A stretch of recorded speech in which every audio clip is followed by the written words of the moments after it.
Hey, what is going on, you loopy low It's been a while since I've done one of these IRL deck profiles. Bringing them back, though, because Shrouded Fable is about to be coming out, so I've been working on some builds.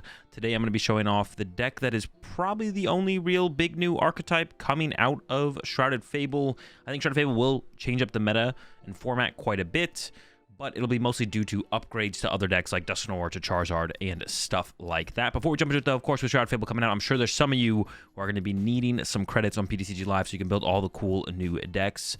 PTCGL Store has got you covered for that. Tons of codes to pick from. Link, of course, will be in the description. And code AzulGG will get you a discount over there as well. So be sure to go check it out if you need any codes so you can build up those credits to build all the new decks coming out in Shrouded Fable. All right, so let's jump into the Pokemon first off here, and then we'll get into the rest of it after that. So the big new attacker with the deck is going to be that AzulGG EX, 250 HP, which is quite a bit for a basic Pokemon, even in an EX. Its first attack for a colorless energy, searches the deck for up to 2 dark energy, and attaches them to the AzulGG, and then you're poisoned. And then the second attack for 2 dark energy and a colorless does 130 plus 130 more if you are poisoned. So I don't think we want to be using our first attack ever with this deck, but you know, first turn going second, maybe we don't quite get the attack we want to pull off, so settling for that wouldn't be terrible. I currently only have 2 of them in here, but we might want a third. The rest of the Pokemon here are also pretty decent attackers, to be honest, so we don't have to only attack with the Okidogi, of course. Up next is the Munkidori EX for 2 dark energy and a colorless.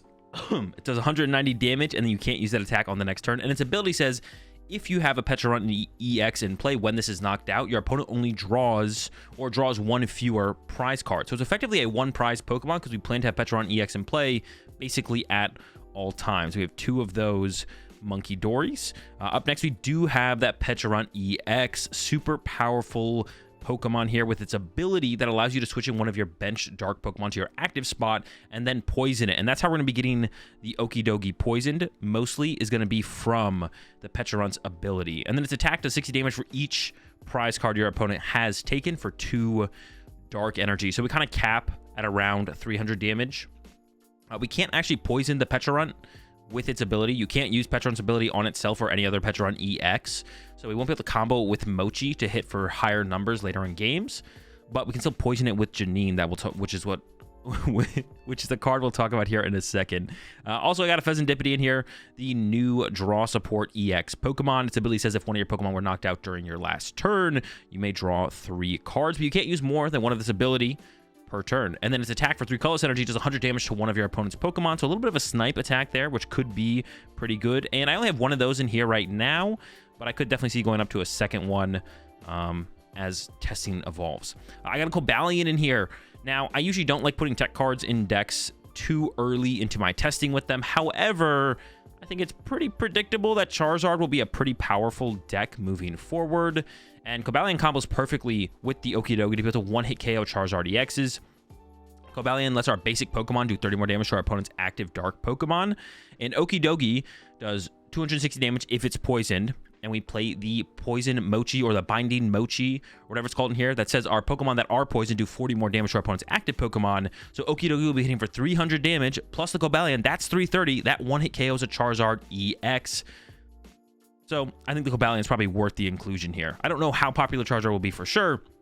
It's probably going to be popular enough. Now, that lets us one-hit KO Charizard, but we'd come up a little bit short on stuff like Dragapult EX, and that's why I've included a 1 of Roaring Moon in here. I actually don't play any Stadiums in this deck, so Calamity Storm is not something we're going to be able to use for very much damage, but the Frenzied Gouging, of course, is always a great option to take big, powerful one-hit KOs, 2 Dark Energy, and a colorless to knock out our opponent's active, and then we do 200 damage to ourselves. So this will be like a closer in matchups like the Dragapult matchup, for sure, or anything else that has just really big Pokemon that we need to knock out. The supporting cast, we are an aggressive deck. I've been loving Iron Bundle in aggressive decks lately, so I got 1 of those in here.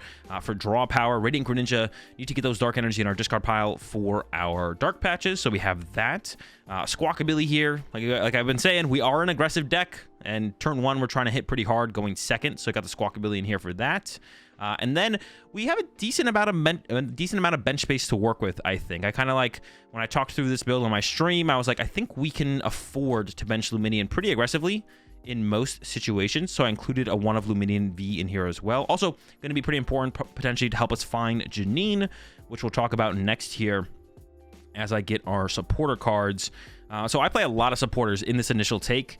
We got 4 Janine in here because this seems like a pretty important card for us to use once or twice throughout most games. It searches our deck for 2 Dark Energy and attaches them to 2 of our Dark Pokemon. If we attach a Dark Energy to our active Pokemon in this way, that Pokemon is now poisoned. So yet another way to poison our Okidogi. Or for the Pecharunt specifically, this is how we could actually poison Pecharunt, so then we can use it with a Binding Mochi, which we'll talk about here in a second, to actually make it hit those higher numbers. So yeah, the Janine is going to help us there. For Professor's Research, we're an aggressive deck. Why not play the most aggressive draw supporter in the game? I also have 4 Iono here. We are an aggressive deck, so I'm not sure. I have like a lot of space to work with in this build, to be honest. So there's definitely some stuff that can probably be cut. I don't know if we need 4 Iono, but I got 4 of them in here for right now. And I guess a card that probably suits better an aggressive deck is Boss's Orders, and we have 4 of those in here as well. There's a lot of supporters in this deck. Obviously, we don't have enough time to use all of them throughout a game, but we have all of them for all the situations, for all the different matchups we could hit. Maybe we hit like a Lost Zone deck. You want to be able to chain Ionos. Maybe you hit a matchup where you just need to set up attacker after attacker after attacker, so the Janine and Researchers will get us there. And then with decks like this where we don't have a constant way to find our... We don't have like a quick search or something like that to find supporters. Playing just higher counts of the supporter we'd want to see, like the Boss's Orders, makes sense. On to the items, and I'll start with the tool cards here. I guess tool cards aren't items anymore.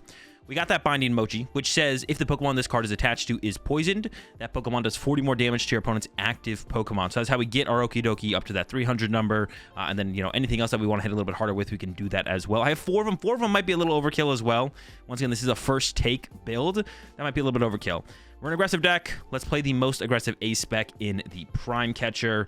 And then for the Pokemon search cards, 4 Ultra Ball and 4... Nest Ball here. Nothing crazy, nothing wild. Keeping it simple. For Dark Patch, of course, for more energy acceleration. Janines aren't enough, and Dark Patches aren't enough by themselves, so we need a mix of both. Some Janines, some Dark... Of course, 4 Dark Patches, and then we need some Janines on top of that. With it being an aggressive deck, and us already having such, like, powerful cards that we already want to find. The Trekking Shoes kind of makes sense to me with how much space was left in this deck as I was building it. So I got 4 of those in here. And then for the Dark Energy here, I've got 10 basic Dark Energy. So that's it. That's the first take build of the new Loyal 3 Dark Box that'll be coming out. Let me know in the comment section what y'all think of the build and what other builds you want to see me make. I'm going to do something different in this video than I've done in the past. We're going to go ahead and play through a testing hand with this deck right now. And I'm going to show y'all what we can pull off on that first turn. All right, so I'm about all shuffled up here. And we're going to go ahead and assume we're going second in this game. Because I think going in blind into any matchup, going in blind when we play this on like PTCG Live Ladder or whatever, we would want to choose second. So we're going to assume we're going second here in this one. Get our 7 cards. 5, 6, 7. Not bad. Pecharunt in the active is not great. That means we might have to find our second Pecharunt here to get whatever we want to attack with on the turn into the active to actually get going. But let's go ahead and see what we can accomplish on this first turn. Go ahead and draw. We found ourselves a Dark Patch. Yeah, overall, I'm not a huge fan of this hand, to be honest. We need a little bit more to work with. I think I might go for, if it's not prized, go ahead and get myself the Radiant Greninja, because I want to try and make this Dark Patch get used here. Because if we have to research, we can't play Janine. So if we're trying to attack with like an Okidogi on this first turn, we're going to want to be able to pull off that Dark Patch onto a Okidogi or something like that.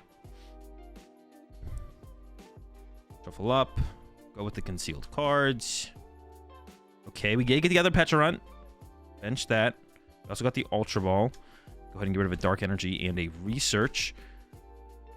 So we actually are just a Dark Patch short at this point from pulling off the powerful turn 1 attack from an Okidogi. Now, depending on the matchup, we maybe wouldn't want Okidogi, but with just like this one game playthrough right here, we may as well just go as aggressively as we possibly can.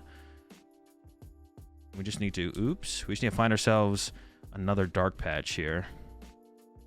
The Pecharunt won't allow us to move the Okidogi from the bench to the active. We're just a Dark Patch short this one. Go ahead and Dark Patch.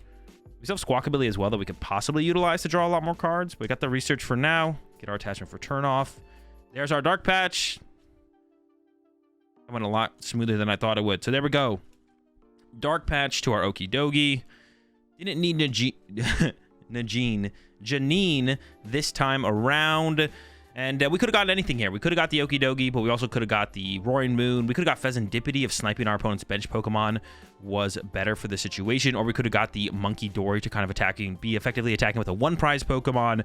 And out of this hand, we could bench the Pheasantipity here if we think we're going to get knocked out on the return from our opponent. But yeah, we can use the ability there, the Pecharunt, to push up our Okidogi. It's in the active. It's poisoned, so it's hitting for at least 260 damage. If we had found a Mochi, we could have been hitting for 300, something like that. But hey, that's not a bad start. We get swinging, and we get into the game. And that'll do it for this video on the Loyal 3 Dark Box deck. Hope you all enjoyed it. And let me know what you think about this gameplay segment here at the end. I plan to do this with the future IRL deck profiles as well. I know it doesn't fully show you how to operate the deck turn to turn and how to operate in certain matchups, but I thought it'd be a cool demonstration to add to these IRL deck profile videos. Let me know. Comment section down below. Catch you all in the next one. Peace.